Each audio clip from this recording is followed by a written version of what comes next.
Kahirupan nya kieu we nu ngaranna hirup mah teu dirasa da karasa.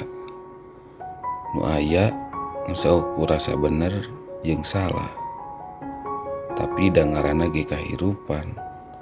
Ibarat wayang usik jeung malikna nya kumaha dalang. Urang teu wasa teu wenang, beureum hideung nya tetep kumaha dalang. Cing pinter terbener, cing jujur tong bohong.